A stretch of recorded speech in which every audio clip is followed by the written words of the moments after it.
Hello, ladies and gents, and welcome to my TED Talk, Kayla Feinstein's TED Talk. Today, we are going to be talking about your emotions. That's right, you have emotions, I have emotions, everybody has emotions. And guess what? Emotions influence other things. That's right. This whole presentation is about the influence of emotions. I think that this is backwards, but that's okay. The influence of emotion.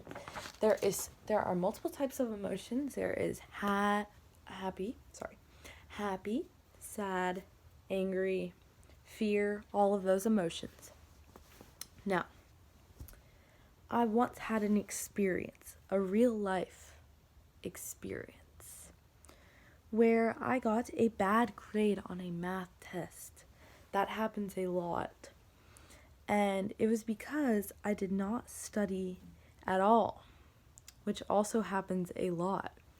And I decided to immediately explain to my math teacher as to why I deserve a better grade. I still think I do. But my teacher did not believe that I should receive a better grade because I did not study. And it would be unfair to all of the other students in that classroom that had studied very hard to get a good grade. And they did receive good grades. It would also be unfair to all of the other students that did poorly because they did not study either. So I began to yell at my math teacher about math. I never normally yell, but this was an experience. I was very angry.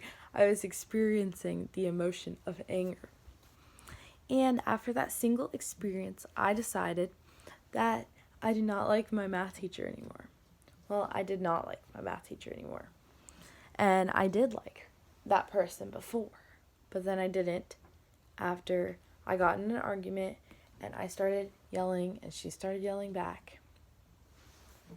And yes, so I decided I did not like her anymore.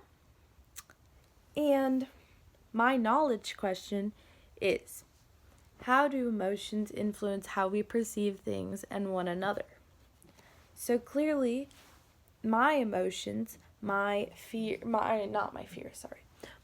anger, my disgust, my sadness towards my awful math test grade made me perceive my teacher as a bad person.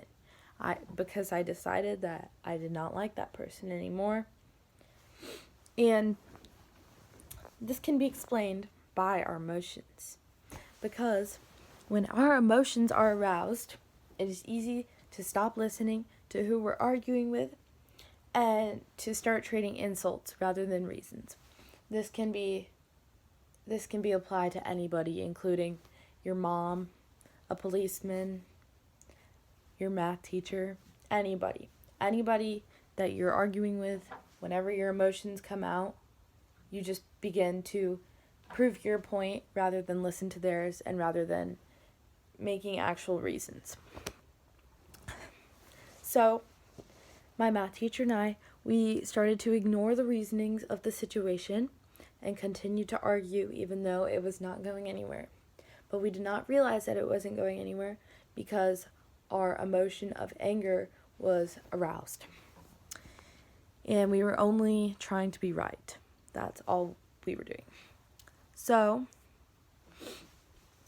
our emotions cause us to stop listening to those around us. That is my first point. And my second point, they cause us to trade insults rather than reasons, which is bad. So, emotions can lead us to make bad decisions, especially our short-term emotions, which are those that only last for a day or a couple seconds. And I knew that my anger was only a short-term emotion because I did not feel that same anger the next day or now. And every day I don't feel that same exact emotion. So it had to be a short-term anger emotion. Also, emotions can be affected by our beliefs, meaning that a change in our beliefs can lead to a change in the corresponding emotions. So, because I decided that I was in the right in that situation, I decided that I was angry. Or because you decide that you like donuts, you decide that you're happy when you see a donut. That's how that is explained. So, anger, yes, the anger was a primary emotion. Happiness towards a donut would be your primary emotion. And yes. So, all in all, our perception of things and people can be colored by those strong emotions. For example, when we feel super excited and happy after getting a well night of rest, then we perceive sleep as a good thing. But on the other hand, if you get an awful, terrible night of sleep, of rest, then you perceive sleep as awful and you just are mad at sleep. So, perception changes based on the emotion that you're experiencing towards that person or towards that thing. So, also, there's emotional coloring involved, which means that emotional coloring, it refers to the effect that emotion can have on our perception, which causes us to be unaware of some aspects in our life. So, for example, if a family member does you dirty, does you wrong, makes a mistake, and you decide that you're so overwhelmed with sadness or anger or whatever it may be, we decide that that emotion has to overtake all of the love and all of the happiness that they've previously given us and will continue to give us just based off of that one tiny event.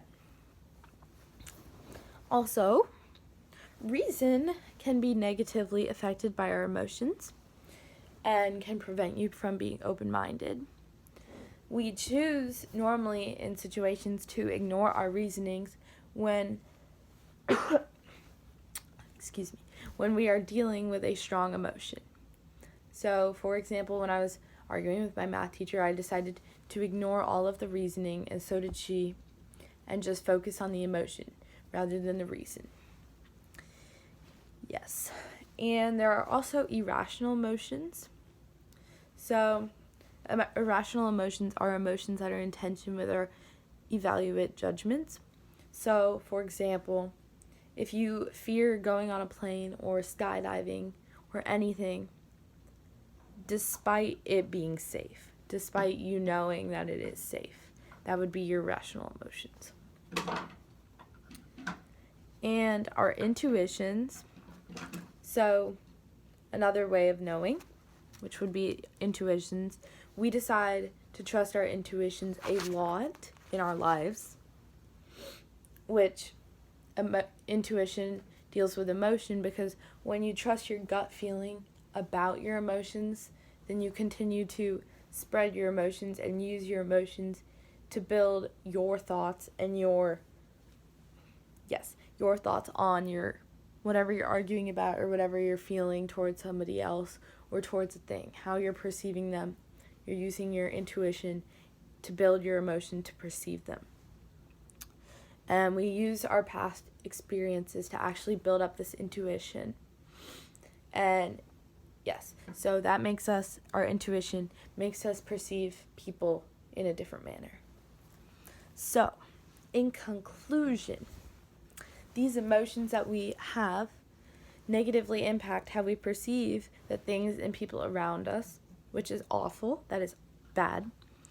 And that's because our reasoning goes out the window and our strong emotions overtake all of that reasoning, and they block our perception of those around us. So it doesn't matter how you feel about the person, because once your emotions once they come into place and overtake the rest of your emotions, then you ignore your past emotions and start focusing on your instantaneous emotions and perceive the person differently. So, yes. Okay. So, we should stop using our emotions to perceive the people and the things around us. Goodbye.